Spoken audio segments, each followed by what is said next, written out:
ज्या माणसाच्या पायावर राज्याचे बडे मंत्री लोटांगण घालवत होते, ज्याच्या डोक्यावर भर पावसात सत्तेची छत्री धरली जात होती, तो माणूस आज पोलिसांच्या लॉकअपमध्ये सडतोय. स्वतःला मर्चंट नेव्हीचा कॅप्टन आणि अंकशास्त्राचा बाप म्हणून घेणाऱ्या अशोक खरातच्या दरबारात आपले नेते नक्की काय मागायला जात होते.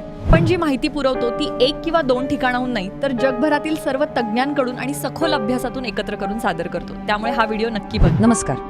आज आपण एका अशा प्रकरणाबद्दल बोलणार आहोत ज्यानं खरं सांगायचं तर महाराष्ट्राच्या राजकारणात आणि समाजात एकच वादळ निर्माण केलंय. हो, मी बोलतेय कॅप्टन अशोक खरात प्रकरणाबद्दल. चला, हे प्रकरण नेमकं काय आहे ते सोप्या भाषेत समजून घेऊया. तर गोष्ट आहे मार्च 2024ची. अचानक एक बातमी येते आणि संपूर्ण महाराष्ट्रात म्हणजे अक्षरशः खळबळ उडते. विषय होता एका व्यक्तीचा, कॅप्टन अशोक खरात, आणि त्याच्यासोबत जोडले गेलेले 2 आकडे, 58 महिला आणि 58 व्हिडिओ. आता तुम्हीच विचार करा, हे आकडे ऐकून कोणाचंही लक्ष वेधलं जाणारच नाही का? तर हे प्रकरण नेमकं आहे तरी काय? आणि बघा, हा खरात काही साधासुधा आध्यात्मिक गुरु वगैरे नव्हता. तो एक नावाजलेला अंकशास्त्रज्ञ होता, ज्याचे संबंध थेट मोठमोठ्या लोकांपर्यंत होते. आणि मग अचानक 18 मार्चला त्याच्यावर थेट बलात्काराचा आरोप लागतो आणि त्याला अटक होते. साहजिकच या एका अटकेमुळे राज्याच्या राजकीय आणि सामाजिक वर्तुळात एकच भूकंप झाला. आता या प्रकरणाच्या खोलात जायचं असेल तर आपल्याला सगळ्यात आधी अशोक खरातची ही जी मॉडर्न गुरुची इमेज होती ना, ती समजून घ्यावी लागेल. म्हणजे बघा, तो काही पारंपरिक साधू महाराजांसारखा नव्हता. तो स्वतःला कसं सादर करायचा, तर एक अशी व्यक्ती जी विज्ञान आणि अध्यात्म दोन्ही जाणते. एकीकडे तो मर्चंट नेव्हीचा रिटायर्ड कॅप्टन होता, म्हणजे एक शिस्तबद्ध प्रतिष्ठित ओळख. आणि दुसरीकडे तो स्वतःला ब्रह्मांडाचा अभ्यासक, अंकशास्त्रातला गोल्ड मेडलिस्ट असं म्हणून घ्यायचा. साहजिकच लोक त्याच्याकडे आकर्षित व्हायचे. आणि त्याच्या ह्याच मॉडेल अध्यात्माच्या इमेजमुळे किंवा म्हणा की अनोख्या ब्रँडिंगमुळे तो मोठमोठ्या आणि प्रभावशाली लोकांना आपल्याकडे खेचू शकला. यामध्ये अगदी सेलिब्रिटींपासून ते मोठ्या राजकीय नेत्यांपर्यंत सगळ्यांचा समावेश होता. पण ही जी काही त्याची चकचकीत प्रतिमा होती, तिला एकाएकी तडा गेला. आणि कारण होती एक अत्यंत गंभीर अशी पोलीस तक्रार. झालं असं की एका 35 वर्षांच्या महिलेनं पोलिसात तक्रार दाखल केली.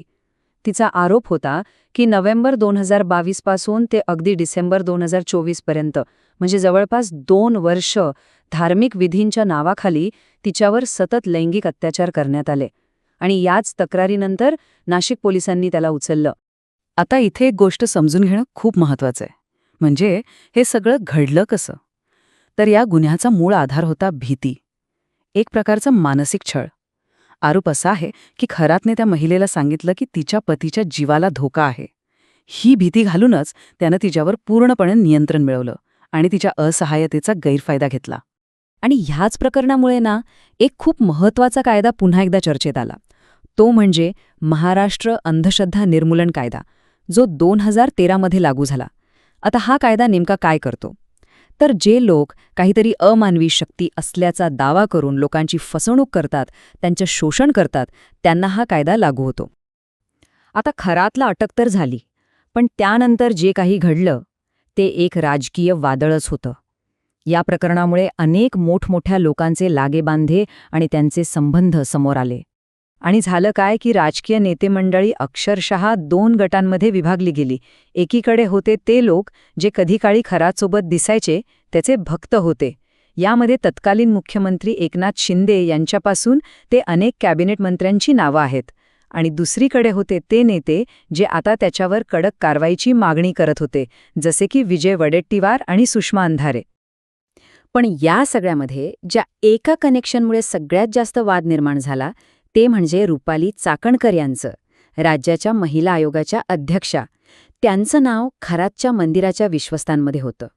आता विचार करा, ज्यांच्यावर महिलांच्या सुरक्षेची जबाबदारी आहे, त्यांचंच नाव अशा आरोपीसोबत जोडलं गेलं तर काय होणार?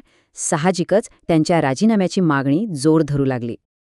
बरं, एकीकडे हे राजकारण सुरू होतंच, पण दुसरीकडे पोलिसांचा तपासही पुढे सरकत होता. आणि जसजसा तपास पुढे गेला तसतसे या प्रकरणानं आपल्या समाजासमोर काही खूप अवघड आणि तितकेच गंभीर प्रश्न उभे केले. या तपासातला सगळ्यात मोठा आणि स्फोटक पुरावा कुठला असेल तर तो म्हणजे पोलिसांच्या हाती लागलेला एक पेनड्राईव्ह.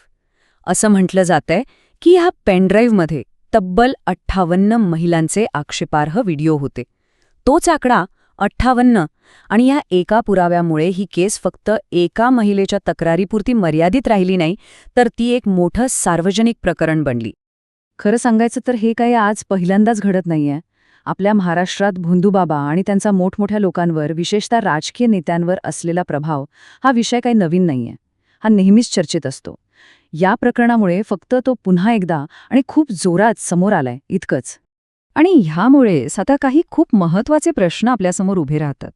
हे प्रकरण नक्की काय आहे? एका महाठक माणसाची ही हुशार फसवेगिरी आहे का?